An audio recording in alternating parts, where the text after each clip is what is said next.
Hello, Bacho. Let's read the question. The question says, which of the following statement is true about crystalline solid? Now, the key concept related to this question, that is the crystalline solid. अब crystalline solid क्या है? Actually, crystalline solid होता है जिसमें having higher order 3D lattice rearrangement. ठीक है, मतलब proper, और 3D लैटिस रीअरेंजमेंट जो होता है वो प्रॉपर होता है, मतलब एक प्रॉपर स्ट्रक्चर होता है। ठीक है, और हायर ऑर्डर जो 3 डायमेंशन में लैटिस रीअरेंजमेंट होता है क्रिस्टलाइन सॉलिड में। ठीक है, क्योंकि सॉलिड में एक क्या होता है, क्रिस्टलाइन होता है जिसका प्रॉपर अरेंजमेंट रहता है, रीअरेंजमेंट रहता है या ऑर्डर रहता है। ठीक है, और एक होता है एमोर्फस, और एमोर्फस का क्या होता है, नो ऑर्डर, कोई भी ऑर्डर नहीं होता। ठीक है, परफेक्ट क्रिस्टल नहीं होता, ये जो क्रिस्टलाइन सॉलिड है परफेक्ट क्रिस्टल होता है। ठीक है, इसी कारण में इसका एक क्रिस्टल के कारण ही इसका मेल्टिंग पॉइंट, ठीक है, कोई भी physical property, melting point, boiling point सब हाई होता है। ठीक है, क्योंकि ये जो लैटिस इंटरेक्शन जो है इसमें इंटरेक्शन बहुत ही स्ट्रांग होता है। ठीक है, क्योंकि ये परफेक्ट ऑर्डर में रहता है, तो आयन एक के साथ एक आयन परफेक्ट ऑर्डर में रहता है, तो इंटरेक्शन स्ट्रांग हो जाता है। अब देखिए इस क्वेश्चन में अब एक एक करके हम स्टेटमेंट को चेक करेंगे। जो पहला वाला स्टेटमेंट दिया है, polar molecule solids higher enthalpies of vaporisation than those of non polar. अब देखिए जो पोलर मॉलिक्यूल है, ठीक है, उसमें क्या होता है, पोलर मॉलिक्यूल में डाइपोलर इंटरेक्शन होता है। ठीक है, पोलर मॉलिक्यूल में पोलर मॉलिक्यूल में डाइपोलर होता है, क्योंकि दोनों पोलर मॉलिक्यूल में जो इंटरेक्शन होता है डाइपोलर।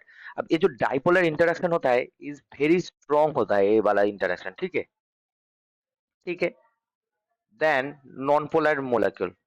अब नॉन पोलर में क्या क्या होता है, क्योंकि नॉन पोलर से स्ट्रॉन्ग तो होता है, पर नॉन पोलर में क्या क्या इंटरेक्शन रहता है।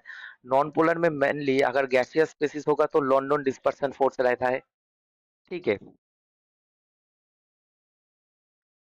London dispersion force. और अगर एक पोलर और नॉन पोलर होगा तो इंड्यूस्ड पोलर आ जाएगा उसमें, इंड्यूस्ड पोलर होता है। ठीक है, और ये सब क्या है, इनको हम कहते हैं IMF, that is inter molecular forces. अब ये जो इंटर मॉलिक्यूलर फोर्स है, ये क्या होता है, वेरी वीक होता है, एक्चुअली वेरी वीक ही होता है कंपेयर टू डाइपोलर इंटरेक्शन। ठीक है, आयनिक इंटरेक्शन सबसे स्ट्रांग होता है, उससे होता है कम डाइपोलर, और उस सबसे वीक होता है लॉन्डन डिस्पर्शन फोर्स या वैन फोर्स। ठीक है, अब वेरी वीक है। अब देखिए पोलर मॉलिक्यूल का इंटरेक्शन स्ट्रांग है। अब हमें डेल्टा इज वेपराइजेशन बोला है। ठीक है, डेल्टा इज वेपराइजेशन मतलब इंथैल्पीज। अब इंथैल्पीज क्या होता है, वेपराइजेशन अगर लिक्विड टू गैसियस में कन्वर्ट करने में जो एनर्जी रिक्वायर्ड होता है। अब देखिए पोलर मॉलिक्यूल क्या है, लिक्विड स्टेट में भी स्ट्रॉन्ग इंटरेक्शन रहेगा। ठीक है, ऑब्वियसली पोलर मॉलिक्यूल जो लिक्विड स्टेट है उसका थोड़ा डिस्टेंस ज्यादा हो जाएगा देन सॉलिड स्टेट से, बट इंटरेक्शन तो वही डाइपोलर इंटरेक्शन ही रहेगा, और वो क्या है, स्ट्रॉन्ग है। तो अगर लिक्विड से हमें गैस में इसको कन्वर्ट करना है तो क्या चाहिए, इसको उस बॉन्ड को ब्रेक करना है। अगर बॉन्ड को ब्रेक करना है तो क्या होता है, हायर एनर्जी चाहिए उस बॉन्ड को ब्रेक करने के लिए।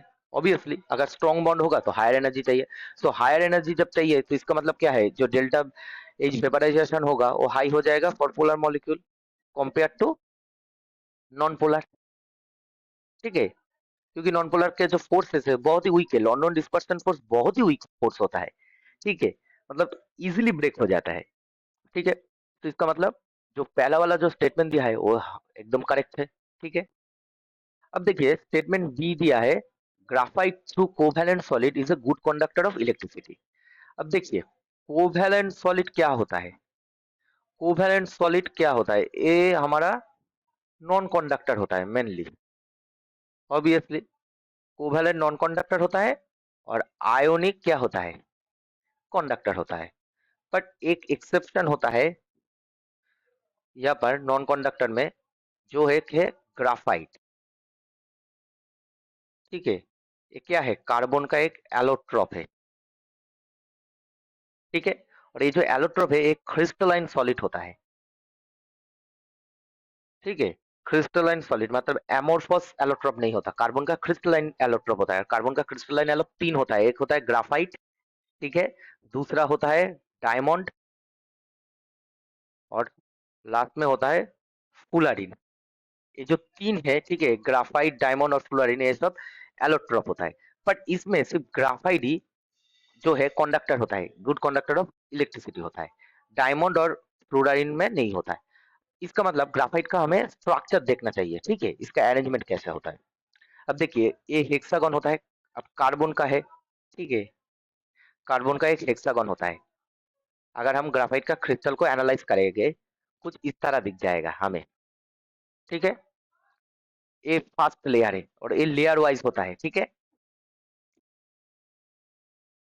ये जो होता है ये हमारा लेयर वाइज होता है, मतलब बहुत सारे लेयर होता है, इन नंबर सब लेयर होता है ग्राफाइट में, ठीक है। अब देखिए इसमें जो होता है, ये हार्ट सेंटर में एक कार्बन होता है, ठीक है, यहाँ पर भी एक कार्बन है। अब देखिए ये जो सेंट्रल वाला कार्बन है, ठीक है, ये जो हमारा कार्बन है, ये देखिए तीनों कार्बन से अटैच जो है, यहाँ पर भी तीनों कार्बन से, ठीक है। यहाँ पर हाइड्रोजन नहीं होता, ठीक है, नो हाइड्रोजन। अब ये मत समझ लेना जो यहाँ पर हाइड्रोजन है, ये जो कार्बन हाइड्रोजन है बेंजीन रिंग नहीं है या साइक्लोहेक्सेन रिंग नहीं है, ठीक है, कार्बन कार्बन का बॉन्ड है, यहाँ पर सिर्फ कार्बन होता है। तो एक कार्बन देखिए हमारा तीन कार्बन से अटैच है, और कार्बन का वैलेंस इलेक्ट्रॉन क्या होता है, 4। अब अटैच है तीन, तो इसका मतलब वन इलेक्ट्रॉन जो है वो फ्री है, यहाँ पर एक इलेक्ट्रॉन फ्री होगा ना। अब वो इलेक्ट्रॉन क्या होता है, डीलोकलाइज्ड हो जाता है। अब डीलोकलाइज्ड होने में क्या है, उसको ऑर्बिटल की जरूरत होता है, ऐसे तो इलेक्ट्रॉन मूव नहीं होता है। क्या होता है, ये जो कार्बन कार्बन इंटरेक्शन है, ठीक है, कार्बन कार्बन कार्बन कार्बन क्या बॉन्ड होता है, कोवैलेंट बॉन्ड होता है। क्योंकि कोवैलेंट बॉन्ड कब होता है, जब इलेक्ट्रोनेगेटिविटी डिफरेंस लेस देन 1.7 होता है। अगर इलेक्ट्रोनेगेटिविटी डिफरेंस ग्रेटर देन 1.7 होगा तब क्या होगा, आयोनिक बॉन्ड होगा। अब देखिए कार्बन का इलेक्ट्रोनेगेटिविटी जो भी है, दोनों कार्बन का इलेक्ट्रोनेगेटिविटी डिफरेंस क्या होगा, सेम ही तो होगा, इसका मतलब जीरो हो जाएगा, तो ऑब्वियसली कोवैलेंट बॉन्ड होगा। सो कार्बन कार्बन जो है कोवैलेंट बॉन्ड है। पर अगर हम देखेंगे ये जो लेयर का जो इंटरेक्शन है, ठीक है, एक लेयर का जो इंटरेक्शन है, ये कहाँ से होता है, वैंडरवाल इंटरेक्शन से होता है। वैंडरवाल्स अट्रैक्शन होता है इसमें, ठीक है, लेयर लेयर में वीक इंटरेक्शन है। अब देखिए ये जो कार्बन का जो p ऑर्बिटल है, इसमें वो इलेक्ट्रॉन रहता है यहाँ पर। अब क्या होगा, ये जो इलेक्ट्रॉन रहेगा p ऑर्बिटल में और फ्रीली है, क्योंकि वो डीलोकलाइज्ड है ना, वो किसी कार्बन के ऊपर लोकलाइज नहीं होता। सो ये जो p ऑर्बिटल है, सो दूसरे p ऑर्बिटल में वो क्या होगा, मूव कर सकते हैं, ठीक है, ऑब्वियसली वो मूव कर सकते हैं। इससे इस साइड ही मूव करेगा। अगर इलेक्ट्रॉन मूव करेगा तब क्या करेगा, कंडक्ट करेगा इलेक्ट्रिसिटी। इलेक्ट्रिसिटी कैसे कंडक्ट होता है, इलेक्ट्रॉन मूवमेंट से ही तो होता है ना। तो इसका मतलब क्या होगा, ये जो सॉलिड स्टेट में है, इसका स्ट्रक्चर कुछ ऐसा होता है, सॉलिड स्टेट, ठीक है। तो इसका मतलब जो ग्राफाइट है सॉलिड स्टेट में क्या है, एक कार्बन जो है उसका एक इलेक्ट्रॉन फ्री है, और ये जो कार्बन है इसका हाइब्रिडाइजेशन, ठीक है, इसका जो हाइब्रिडाइजेशन है वो sp2 होता है, ठीक है। अब देखिए sp2 कैसे होता है, देखिए एक कार्बन है, ठीक है, ये है हमारा कार्बन का एस और पी ऑर्बिटल का बॉक्स डायग्राम। अब देखिए इसमें क्या होता है, S2S2 2p2, ठीक है। अब देखिए इसमें क्या होगा, एक्साइटेड स्टेट में क्या होगा, एक इलेक्ट्रॉन यहाँ से मूव करके यहाँ पर चला जाएगा। सो 1 2 3 4, ठीक है, 4 इलेक्ट्रॉन हो गया। अब देखिए कार्बन तीनों कार्बन से बॉन्ड कर रहा है, सो हो गया बॉन्ड। अब इसमें क्या हो गया, तीनों कार्बन के साथ बॉन्ड हो गया, क्योंकि एक कार्बन तीनों कार्बन से बॉन्ड होता है, स्ट्रक्चर से हमें पता चल गया। तो इसमें क्या है, sp2, ठीक है, एक s ऑर्बिटल और दो p orbital, that is sp2 इसका हाइब्रिडाइजेशन है। और एक जो इलेक्ट्रॉन है वो फ्रीली मूव हो रहा है, ठीक है, क्योंकि ये तो बॉन्ड नहीं हो रहा है। तो इसका मतलब ये क्या है, अब sp2 हाइब्रिडाइजेशन है, तो दोनों कार्बन में हाइब्रिडाइजेशन हो रहा है, तो ये जो इलेक्ट्रॉन है इस कार्बन के ऊपर डिपेंड नहीं करेगा, क्योंकि ये हाइब्रिड ऑर्बिटल में ही है। तो ये क्या करेगा, ये दूसरे कार्बन के साथ डिलोकलाइज्ड हो जाएगा, तो इसका मतलब एक फ्रीली मूव करेगा, तो इलेक्ट्रिसिटी कंडक्ट करेगा। ठीक है, सो ऑप्शन बी जो दिया है हमारा, graphite through covalent solid it's a good conductor of electricity, obviously right, क्योंकि वो गुड कंडक्टर ऑफ इलेक्ट्रिसिटी होता है इसका स्ट्रक्चर के कारण। सी जो पॉइंट दिया है, ionic solid are conductors in molten state. अब देखिए, आयोनिक सॉलिड जब सॉलिड स्टेट में होता है, क्या होता है, आयन क्या होता है, जुड़ा रहता है, प्लस माइनस ऐसे ऐसे ही तो होता है, इंटरेक्शन बहुत स्ट्रांग होता है। ठीक है, ये क्या है, ये सॉलिड स्टेट में है, सॉलिड स्टेट में क्या होता है, आयन बहुत क्लोज होता है। अब जब मोल्टेन स्टेट आ जाता है, क्या होता है, ये दूर दूर चला जाता है।